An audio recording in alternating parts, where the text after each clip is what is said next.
Bonjour à toutes et à tous. Dans cette vidéo, comme le dit le titre, je vais vous donner quelques pistes pour accompagner le développement des compétences émotionnelles de votre enfant. Alors pour les nouveaux, bienvenue sur Partageux, la chaîne qui aide les parents qui souhaitent accompagner le développement de leur enfant à travers le jeu.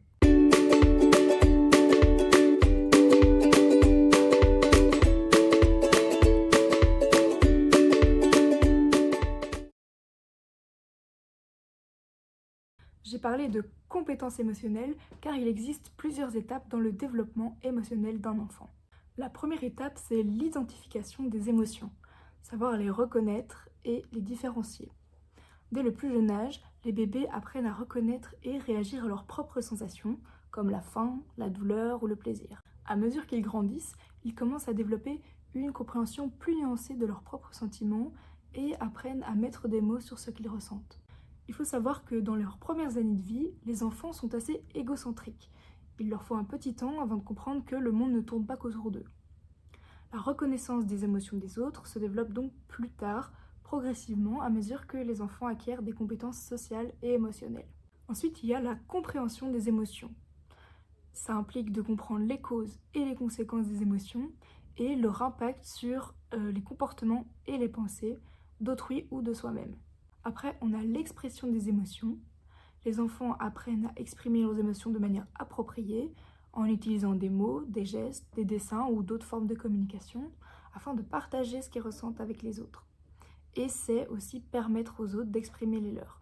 Alors, les émotions, c'est bien de les exprimer, mais après, il faut apprendre à les réguler. La régulation des émotions, ça implique donc la capacité à gérer et à moduler ses propres émotions. C'est aussi l'idée de réguler celles des autres, savoir les apaiser, les consoler ou les recadrer. Typiquement, on pourrait imaginer qu'une maman soit triste. Au début, son enfant va vouloir lui apporter son propre doudou parce qu'il sait que ça fonctionne bien avec lui et il pense que ça consolera donc sa maman.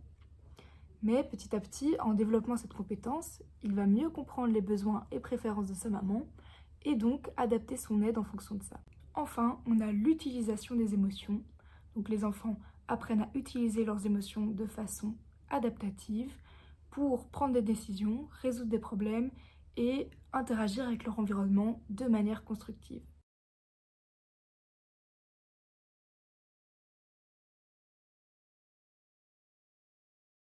Tout d'abord, on a la chance d'avoir énormément de livres dans la littérature jeunesse qui abordent les émotions pour tous les âges possibles. Donc commençons par le livre Parfois je me sens, qui explore un panel d'émotions avec à chaque fois des images représentatives et qui à la fin demande comment l'enfant se sent, donc ça invite à la réflexion. En ce qui concerne des émotions plus spécifiques, on a par exemple Grosse colère, qui est un livre assez connu et qui raconte l'histoire d'un enfant qui se met en colère et cette colère se matérialise en un gros monstre rouge qui va tout casser autour de lui et l'enfant va alors essayer de le canaliser. Ça peut se lire dès 2 ans, ce qui est assez intéressant parce que c'est la période du Terrible 2 comme on dit, qui est le moment où les enfants s'opposent beaucoup à leurs parents. Au niveau de la peur, on a le livre Peur à la noix, je n'ai pas besoin de toi, qui raconte la peur de Petit Loup et comment finalement il arrive à l'accepter et à vivre avec de façon positive. J'aimerais aussi vous parler du livre Le conte chaud et doux des chauds doudous, écrit par Claude Steiner, qui est un psychologue américain. Donc dans ce conte, il existe des chauds doudous et des froids piquants, qui sont en fait des métaphores, des marques positives d'amour et d'attention qu'on partage, et des marques négatives qui rendent les gens plus froids et distants. Et en fait, l'histoire parle du partage inconditionnel d'amour et de l'expression des émotions positives, mais aussi de la peur d'en manquer qui peut parfois mener à des choses plus négatives. Il existe une série qui s'appelle Mes petits pourquoi et qui sont plein de petits livres en fait qui expliquent plein de thèmes de la vie quotidienne aux enfants de 4 à 7 ans. Et donc il y a vraiment de tout, on a la mort, le handicap, les frères et sœurs, le divorce, plein de choses. Dans les émotions, on a par exemple les émotions, la colère, la peur, la timidité. Il y a vraiment plein de thèmes, c'est vraiment chouette. On a une autre série qui s'appelle Les émotions de Gaston. Gaston, c'est une petite licorne qui vit des émotions. Et dans chaque livre, on a une émotion différente. Je suis triste, je suis tout foufou, je suis impatient, je suis timide, etc. Et un exercice à chaque fois de sophrologie pour calmer cette émotion. Le dernier livre que je voudrais vous présenter aujourd'hui, c'est Le miroir des émotions de Petit Loup. Et donc comme vous voyez, il y a un miroir incrusté dedans ce qui permet en fait de apprendre à reconnaître les émotions et à les imiter. Et à chaque fois, on a la situation de petit loup. Et puis, et toi, quelle tête fais-tu quand tu es dégoûté, surpris, en colère, etc. En premier lieu, je vais vous présenter un jeu que j'adore qui s'appelle Je découvre les émotions. Donc c'est une valisette géniale avec des petits monstres qui permet de reconnaître et d'identifier ses propres émotions et celles des autres et ensuite d'apprendre un peu à les contrôler grâce au yoga.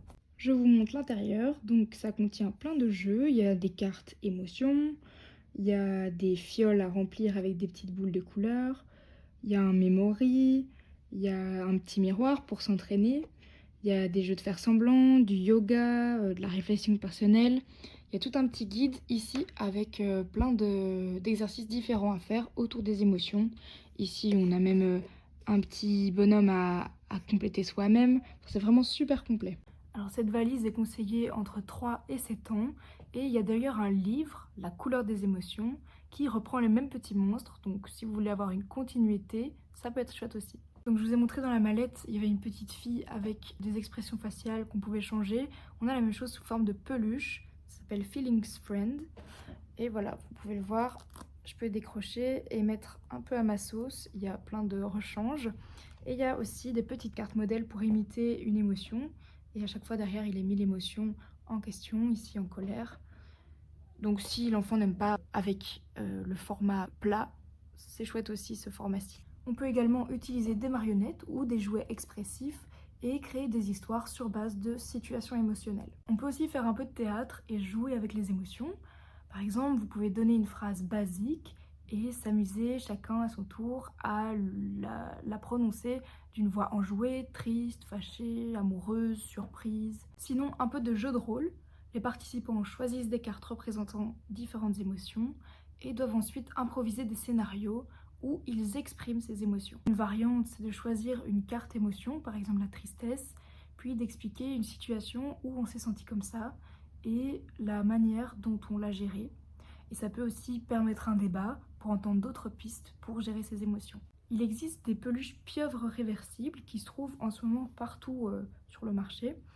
Et pourquoi pas en fait apprendre à votre enfant à l'employer pour simplement déjà savoir s'il se sent bien ou pas, sans encore savoir différencier la colère, de la tristesse, de la peur.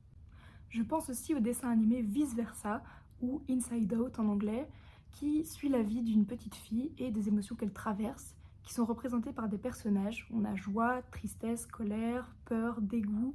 Et ça représente aussi tout le fonctionnement cognitif d'une façon imagée et enfantine. Personnellement, ce film m'a vraiment plu.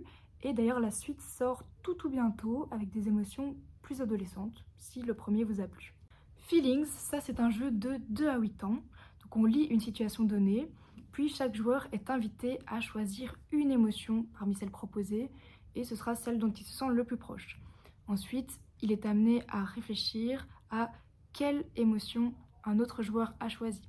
Donc l'objectif c'est de trouver les émotions des autres, et ça reflète finalement votre degré d'empathie et d'ouverture aux autres. Pour apprendre à reconnaître et réguler ses sensations et émotions, on peut faire de la méditation, de la respiration profonde ou des petits exercices de pleine conscience.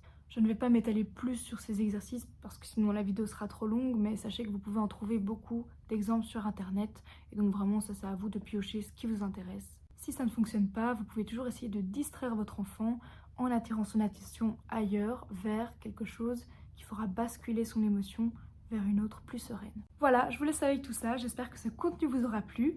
Si vous souhaitez aller plus loin, il y a encore énormément de ressources sur le site Ludea. Et sinon, n'hésitez pas à proposer vos propres idées de jeux dans les commentaires. Le thème de la prochaine vidéo est un thème plutôt croustillant. Je ne vous en dis pas plus, on se retrouve bientôt pour le découvrir.